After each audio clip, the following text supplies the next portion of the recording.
Hello X. I have lurked here, and on 4chan in general for a while now, and I have read many scary and disturbing stories from you guys. Well, I think that it is high time that I share my own story with X. I don't really give a rat's ass whether you believe me or not, I'm just recounting to you a nightmarish experience that me and my friends had. Here we go. Be me. American, early 20s. About 13 years ago. Just finished getting an engineering degree at college. Relaxing in a cafe with the boys. We are all roommates, so we know each other pretty well.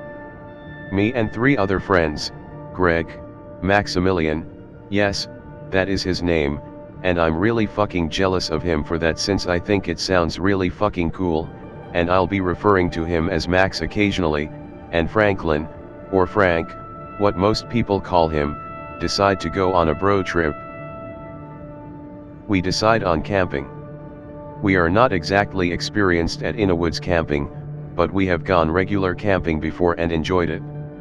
Decide that as we are not very experienced, we need a place that is not way out there in the event that we manage to fuck up something and need to leave. Franklin lived in New Jersey at the time. He suggests camping in the Pine Barrens. It covers a surprisingly large area and is as remote as we are gonna get considering our budget and where we live, Frank explains. The rest of us agree that the place sounds good. We start to plan out the trip. Decide that we need to go during the summer or fall, as a cold camping trip would suck ass. Maximilian proposes that instead of camping at some basic bitch campsite with like 200 other people, why not just go hiking, find a suitable clearing off the trail, and camp there for 3 or 4 days. We all like this idea. Greg says that his cousin could drop us off and pick us up. As we would not really have a place to park a car for several days while we romp around in the woods. Fast forward a few days. We have the trip all planned out, for the most part. Going to be out there for 4 days and 3 nights, leaving on Friday and returning on Monday. Greg's cousin will drop us off at the edge of the woods. Rendezvous with his cousin at the intersection of Long Island Expressway and Wading River Road on the 4th day. We have the following. A one-shot 22 LR rifle for each of us. Additionally, Maximilian has a .45 ACP 1911 and Frank has a revolver, .38 or .22, I can't remember which. Camping essentials, I'd rather not waste time describing all of them. I think Greg brought a fishing rod. A few changes of clothes. We decided against bringing our girlfriends, as Greg had just broken up with his, and we didn't want him to feel alone, and the other ones were not too crazy about spending several nights in a woods. Fast forward to the Friday. I have all my shit packed and ready to go. At like 10 or 11 a.m., Greg's cousin pulls up to our house in a dark green Plymouth minivan. We toss our stuff in the back and head off. It was like an hour-and-a-half drive from the house to where we would get dropped off.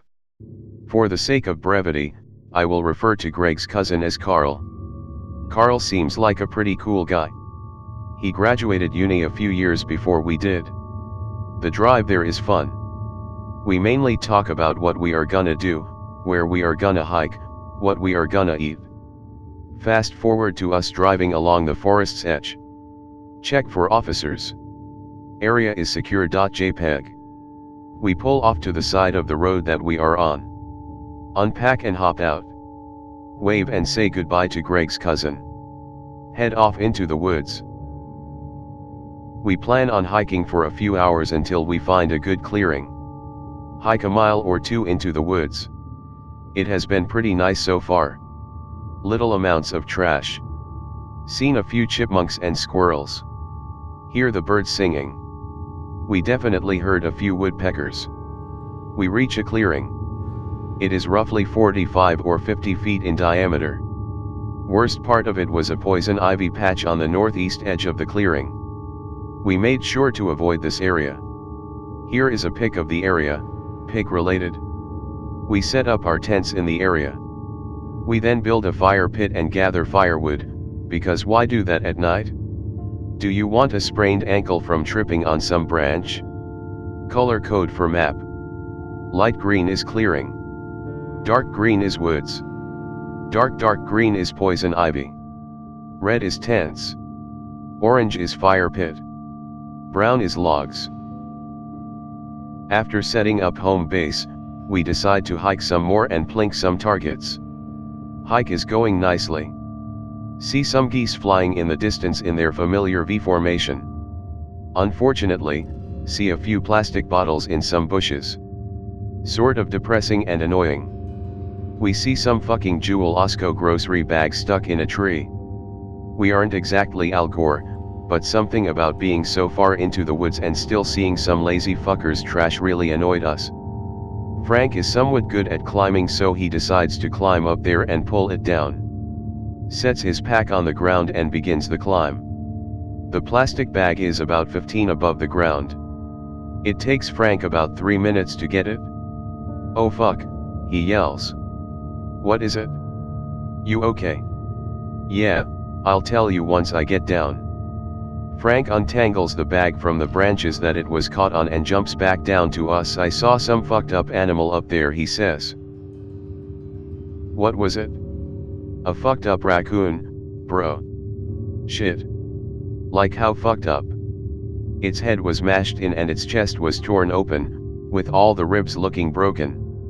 Also, it smelled like burnt rubber." "That's fucking gross. You didn't touch it, did you? It might have had some weird disease." "Oh shit, I hadn't even considered that." "Well, did you?" "No, but I'm gonna put some hydrogen peroxide on my hands just to be safe." "What do you think did it?" "My guess is that some hawk was carrying it, dropped it, got it back, and was in the middle of eating it when we showed up. It got scared, and flew a safe distance away." "Sounds about right. Anyway, what was your plan with the plastic bag now that you are stuck with it?" "I hadn't thought of that. What am I supposed to do with this?" "It's not like there is a dumpster nearby. Just put it in your back pocket and let's get back to hiking. We've digged around here for long enough, and I don't want to be hiking to camp in the dark." "Sure thing." We continue on our hike. Some quick info. Since I live in the suburbs, I'm used to seeing a bunch of fat and slow squirrels and chipmunks that run only if you are right next to them. So it is always sort of a weird experience for me to go in a woods and see timid, skinny squirrels and how rarely you see them compared to the suburbs. So I was already feeling a bit weird due to how far I was out of my environment. I told myself that everything was fine and that any weird feeling or concerns of mine were just from living around many humans and technology. I know that was worded kind of badly, but you get what I mean. I'm including this because I figure that it would helpful to know more about my state of mind and attitude towards spooky feels in the woods. Anyway, back to the story. We are marching along. See the sun just beginning to set. Tell the boys, and we start to head back. Head back the same way that we came, we don't want to get lost. By now, the sky has that orange-yellow hue to it that you sometimes get as the sun sets. It was quite pretty, to be honest. We are passing the tree that Frank pulled the plastic bag from. Greg trips on a large root that was protruding from the ground.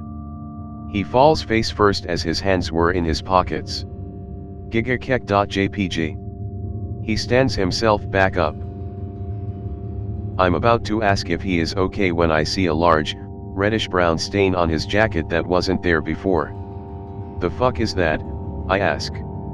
"Huh," Maximilian says. Greg looks down at his jacket, sees the stain, and starts freaking out. "The fuck is this?" "Fuck. I just got this 2 weeks ago with Sarah," he yelled. Sarah was his girlfriend at the time, solid 8 out of 10. Maximilian grabs a longish stick and pokes at where Greg fell. Pushes a few leaves out of the way, exposing the corpse of a possum. That corpse was not a fresh one. The thing had its chest ripped open, with maggots all over it. Surprisingly, there was no noticeable smell. Seeing that the corpse was full of maggots, Greg was starting to spurg out. He ripped off the jacket whilst screaming, "Fucking God. Ah. I've got the fucking little grub fuckers on me. Fuck fuck fuck fuck fuck. God fucking damn it," or something similar. Greg began to swing his jacket into some tree, probably in an attempt to get the maggots and blood off. Frank grabs a wad of dry leaves and handed it to Greg. "Use this to try and wipe off as much scum as you can." "The fuck is a handful of fucking leaves gonna do? I need a fucking scrub brush and a hose," Greg barks at him. "Hey asshole, shut the fuck up. Frank is just trying to fucking help you. And for right now, that's the best cleaning supplies that you can hope to get your hands on. We're in the middle of the goddamn woods, remember," I yell. Greg is about to fire a retort when Maximilian chimes in. "Anon has a point, Greg. You'll have to wait until we get back to our campsite before you can actually wash it. And it is just a fucking jacket. Stop spazzing out over some blood. We are on this to relax and celebrate our graduation. Yelling at each other and screeching about some gunk isn't exactly my idea of relaxing." Greg is able to get most of it off, but there still was a fist-sized reddish-brown spot. We resume our hike back, with most of the sunlight gone. This inspires us to move at a much faster pace, since trying to find your way through unfamiliar woods at night is almost fucking hopeless, and we can't just set up camp, as all of our sleeping gear was back at the clearing. Thankfully, we reach the clearing after roughly 30 minutes and don't get lost in the woods at night. Maximilian gets the fire started as me and Frank get the food out. Greg is trying to remove the possum blood with some dish soap, paper towels, and some of the distilled water we brought with us. Max asks us what food we packed. Me and Frank take turns announcing each thing we packed as we pull them all out. Jerky. Refried beans. Spam, the magical fruit. Wait, what? The magical fruit, Frank answers. You know, beans. Greg, who must have been listening to us, adds in, I have literally never heard a sane person refer to baked beans as the magical fruit. Why do you call it that? It doesn't even look like it could be a fruit. My dad and his side of the family have a goofy little song that they sing when they are eating beans, Frank responds. Who wants to hear it? I egg him on, saying sure, dude. Who wouldn't want to hear some hillbilly song about eating beans? I'm not a hillbilly, you dick. Do you want to hear it or not? Yeah. Okay then, Frank says. Here it is. Beans, beans, the magical fruit. The more you eat, the more you toot. The more you toot, the better you feel, so I have beans every meal. What cha think? Funny. Maximilian speaks first. I wouldn't say that was high-class humor, but I did find it funny to imagine you and like 5 other grown-ass men singing that at the dinner table. BTW, Frank is pretty buff, and so are all the other guys in his family, so the image of like 6 buff men singing the more you toot is absurd enough for me and my niggies to get a kick out of the song. We all enjoy a good, hearty kick and Franklin seems quite pleased with himself. The meal we decide on just so happens to be baked beans. Max yells that it's dinner time. The rest of us head over, grab a plate, Max serves us our share, and we sit down on some large rocks. Frank immediately goes and a 1. And a 2. And a 3. We all break into song, sort of in unison. Beans, beans, the magical fruit. The more you eat, the more you toot. The more you toot, the better you feel, so I have beans every meal. We all cheer with completion of our badly synchronized recital and begin to consume our dish. I owe this nigga eatin' beans.pdf. In the middle of our ritual of the consumption of the baked beans, a loud shriek tears through the woods. I don't really know how to describe it, since I don't hear animal cries where I live, but rest assured, it was really fucking loud, and was more painful to hear than being in a room full of people scratching their nails across a chalkboard. What the hell was that? Was that some sort of animal's death screech? I ask my friends. I've heard the screams of dying animals before, and that sounded nothing like one. It was too loud for a dying animal to make, too. You'd have to be sitting right next to the animal for that kind of volume, Greg tells me. Well, whatever it was, it made me drop my plate, Max groans. I glance over at the ground in his direction. Poor dude's plate landed upside down, and none of his beans survived. Greg offers some of his, and the problem is solved. They all resume their meals like nothing happened while I sit stunned. What, that's it? None of you are the slightest bit concerned or even curious. None of you have the slightest clue to what that was, so you guys have decided to just ignore it. I guess so. What we're planning to do? Go into the woods at night to try and figure out the source of a scary loud noise, replies Frank. Well, no, but then do your best to ignore it. We can sleep on shifts if you want. You can sleep on shifts. I want to get a good night's sleep, adds in Greg. Okay. You sure you're fine with this, Frank? I say. Yes, I am. Stop squealing about it before I change my mind, he answers. I shut up and finish my meal. Frank rolled up a couple of logs around a campfire. We head over and begin to talk around the campfire. We are sharing stories about college. As Maximilian and Greg are telling us about a shitty professor they both had, I look over at Frank. He is staring wide-eyed past Max and Greg, deep into the woods. I follow his line of sight and it takes a minute or two before I notice them. The hair on the back of my neck goes straight up and I get goosebumps on my skin. I can see a pair of two yellow-orange eyes about 20 yards away. I'm not exactly able to tell how high of the ground they are. Max and Greg, noticing that no one is listening to them and are instead looking into the forest, ask us what the fuck is so interesting. Right as they say this, something makes a loud snort/grunt. This is followed by a long growl. Like a large dog's growl, but deeper, louder, and far more menacing. I get up, and now realize how big this thing must be. The eyes are at my eye level, and I'm 6'4". Max and Greg, who are closest to the edge of the clearing, bolt off of their logs and get to our side of the campfire. Frank snaps out of his gaze and grabs his revolver. He stands and aims it at the eyes, yelling at it to fuck off. The rest of us dart over to our tents and retrieve our guns and spare ammo. I load mine. We get in a line. We aim. Frank says, on the count of 3, fire. 1, 2, 3. Don't fire till you see the whites of their eyes.exe. Fire. We shoot in semi-unison. We can't hear if we hit anything because multiple guns firing at once in close proximity on an otherwise quiet night is really fucking loud. Once I regain my full senses, I no longer see the eyes. Fuck. I don't know whether to feel relieved or to feel more concerned. What the fuck was that thing, says someone.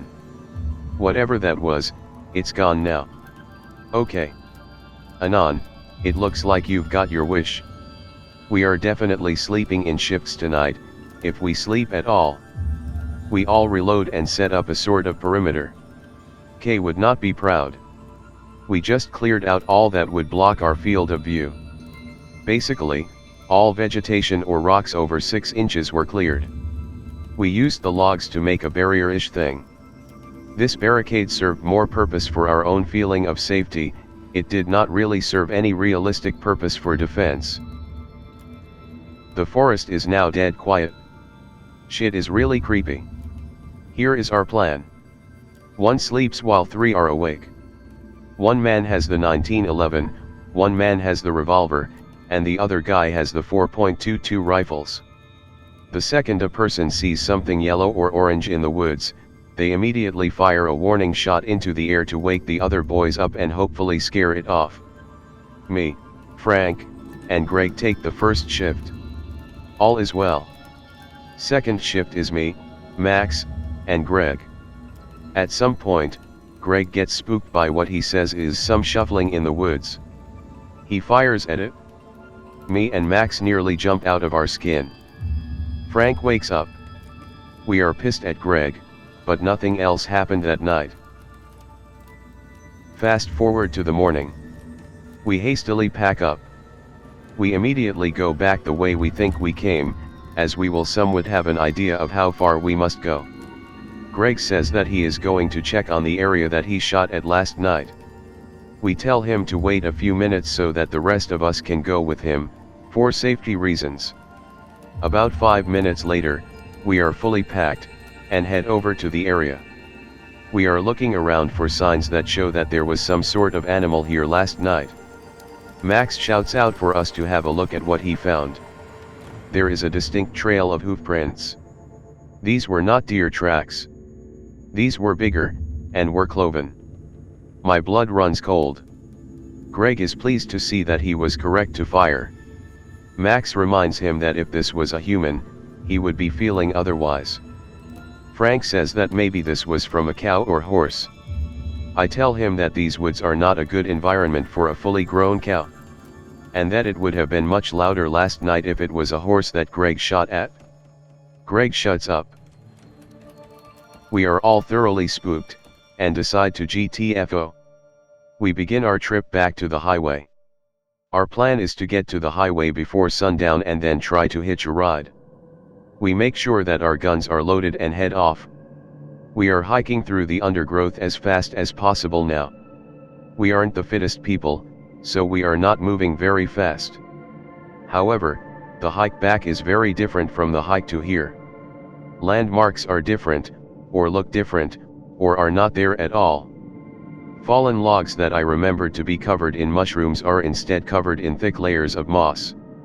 This may not sound scary or disturbing, but when you are trying the GTFO of the woods and you think that there may or may not be an animal stalking you, it is different. These differences in the landmarks and environment throw us off a bit.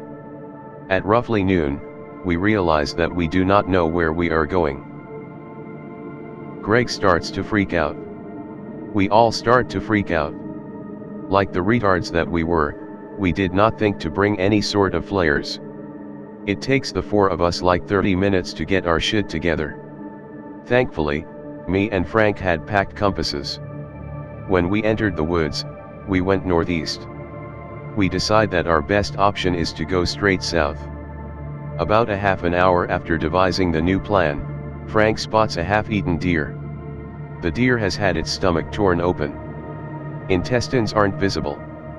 Its thighs have been mostly consumed. Its eyes are also eaten. This creeps us out more, but we aren't too concerned by it since Frank suggested that it was left behind by some coyotes. But I didn't believe that for a second. I don't think that the other guys noticed this, but like 20 yards past the deer carcass, I saw 4 other dead, half-eaten deer. At least one of them was a buck with a full rack of antlers. I choose not to tell them, as I believe that more fear will not help us escape the woods. I was probably right to do so. Unfortunately for us, that first deer was not the only carcass that the group of us came across. Every 10 to 15 minutes, we would come across a new animal corpse. More deer, birds, rabbits, and squirrels. All are partially eaten. All have the same parts of them eaten as the first deer. Each corpse we find only adds to our anxiety and fear. But we still tell ourselves that it is probably just a pack of coyotes. This possibility brings us a sense of security, however small sense of security. That was until we found a coyote. It's half-eaten, just like the others. Judging from what was left of the creature, it was healthy and muscular. This shatters our theory that coyotes were responsible for all the dead animals. I don't know very much about coyotes, but I don't see why a pack would just turn on one, kill it, and eat it in the same fashion as every other animal. Max is the first to put 2 and 2 together. The dude goes pale. It takes a second or two for the rest of us to catch on. Oh fuck me. Mov. This epiphany shatters our last nerves. We break into a full sprint in the direction that we have been hiking in. This part is sort of a blur of sticks hitting my face, thorny plants scratching my skin, and sheer panic. I have no idea how long we ran for, but when we stopped running and regrouped, my watch said 4:45 p.m. We have 2 hours before sunset. Thankfully, no one got separated or hurt themselves during our mad dash, so we are good to go. We recheck out orientation with the compasses and continue our trek south. We are no longer finding dead animals, which puts our minds more at ease. We start to believe that the worst is over. How fucking wrong we were. The next half an hour is mundane, with the most action being Greg almost tripping and falling into poison ivy patch. It was actually kind of relaxing to just hike through the woods, believing the illusion in that it's safe. But after that calm half hour, shit hit the fan, and fast. Max was the first to notice it. He whispers at the rest of us to stay quiet. We shut up and hear it. The distant beating of wings. If you have ever been close to a large bird when it is flying, then you have an idea of what it sounded like. Only problem was, there were no birds in sight. Hide, Max whispers. Each of us scramble for a bush or a log to hide under. We are dead quiet. It takes what felt like hours for the sound of the wings to dissipate, but it was probably only 20 minutes. The fuck was that? Greg asks. I have no idea, but whatever it was, my guess is that it was responsible for all of those dead animals, Frank responds, and let's not be its next meal. We resume our journey yet again, but this time, we are all on high alert. We freeze every a branch snaps, or a squirrel rustles through the trees, or a woodpecker drills a hole. We are moving a lot slower, and it is getting closer and closer to sundown. Nothing really happens for a while. At 6:30, we stop to catch our breath. Orange is starting to appear on the horizon. I check my compass, and we are still on track. We decide on what to do.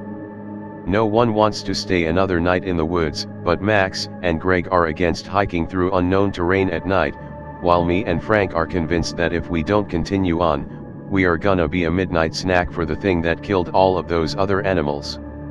I end up convincing them to go by pointing out the imminent danger of staying and pointing out that the road that we came down here on shouldn't be more than 2 miles away, which should only take us another 40 to 50 minutes. Unfortunately, this took a grand total of 15 minutes for us to decide, and the sky is orange from the sunset. After 25 minutes, the only light is from the moon, which is very bright as there were few clouds, and an old oil lantern that Greg brought with. So we are now walking in a single file line, with Greg leading the way, like a bunch of kindergartners. And it's here where shit hits the fan. Greg asks, "Hey guys, is it raining?" There are literally no clouds in the sky, and we tell him so. "Then why am I feeling water dripping onto me?" he asks as he shines the light of the lantern into the trees. "Why did God leave us? PDF. The light illuminates the face of the ugliest and most terrifying thing I have ever seen. It is a cross of a goat and a horse's shape, with bright yellow goat eyes, but without any fur.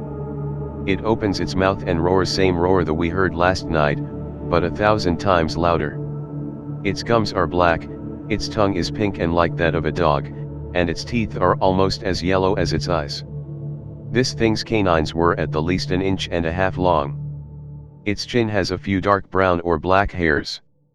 The rest of it is not illuminated enough to make out. It catches all of us by surprise. For one long-ass second, we all look on in a mixture of shock, fear, and awe. Then our fight or flight instincts kick in and we bolt. It roars again and takes flight. In the distance, we see the street lights of a road, and run even faster. I'm crying like a bitch, with my tears from joy and fear. We make it to the road, and continue running down it. Max is ahead of everyone. I'm behind him. Frank is behind me. Greg is behind Frank. But then Greg trips, stumbles for a second, and face plants. I screech to a halt and turn around and get a good look at the thing for the first time. Unless I get Alzheimer's or dementia, I will never forget the sight of that abomination approaching my friend. It is a massive beast, and it has the same kind of muscle tone as a Russian power lifter. It has the body of a hairless horse, and is covered in scars of all different sizes and shapes. Some look like the scars of a knife wound, but others look more like bullet holes. Its skin is a putrid pinkish red color. It has the hind legs of a horse, but instead of having 4 legs, it has a pair of massive, muscular human arms with human hands. The nails of the hands are at least an inch long, sharp-looking, and black in color.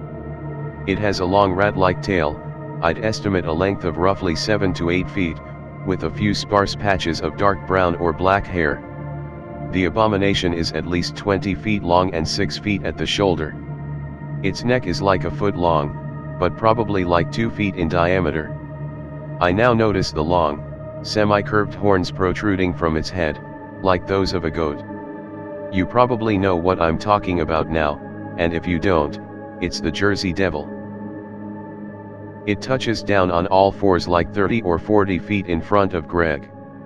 Greg fires his .22 at it and hits it square in the chest. It doesn't acknowledge being shot at all. It walks on all fours and reaches for Greg, who is in the middle of reloading his rifle. I don't want this fucking eating my friend. I call it some racial slurs, can't remember which. Slide the bolt into place. I take aim. Pull the trigger and fire. I hit it right next to its right eye. This it notices. It rears up on its hind legs, clutching its eye, roaring louder than a police siren. Roar is different this time, it is still loud and deep, but now it also has the sound of a dying cat. Frank and Max stop running and see the predicament that me and Greg are in. They draw their rifles and fire at it, drop the rifles, draw their handguns, and sprint over to where I am. This only seems to anger the beast more, as it grabs Greg. Greg screams in pain and several audible snaps are heard. Max and Frank shoot at its torso. It throws Greg into a light post and begins to advance on us, and we back up. I see something behind it, a light. I squint my eyes. It's a cop car. I'm hoping that he can call backup or help us shoot it. As the monster quickens its pace, the cop arrives. To everyone's surprise, the car slams into the monster. The monster is sent sprawling. 2 cops exit the vehicle and pull out very shiny lever-action rifles, I think that they were for 45 to 70 government, and start to shoot it. It screams like it did when I hit it in the head and contorts its body in pain each time one of the cops fires another round into it. We get the idea and join in the shooting. At some point, the abomination must have decided that we were not worth the pain, got up on all fours, and ran into the woods. After we were sure that it had left, the 3 of us run over to check on Greg. We make sure that he is still alive, he is, and then me, Max, and Frank talk to the cops. What in the hell was that? Max asks. They act as if he said nothing. You boys sure are lucky that the 2 of us were driving down the road, one of the cops, a blonde, chubby guy, says. Those rabid buck are violent as hell and a damn sure menace with their antlers. You were not packing anywhere near enough firepower. Me and Frank are about to call his lie, but the other cop, an older looking man, gives us a death stare that shuts us up. The only thing that you ever saw attack your friend was a large buck with a bad case of rabies, he flatly says, nothing else. The cops get an ambulance for Greg and took us to the hospital. Greg had fractured his tailbone, broken several ribs, and broke his right shoulder blade. No one at the hospital asks us what happened after we tell them that it was a rabid buck.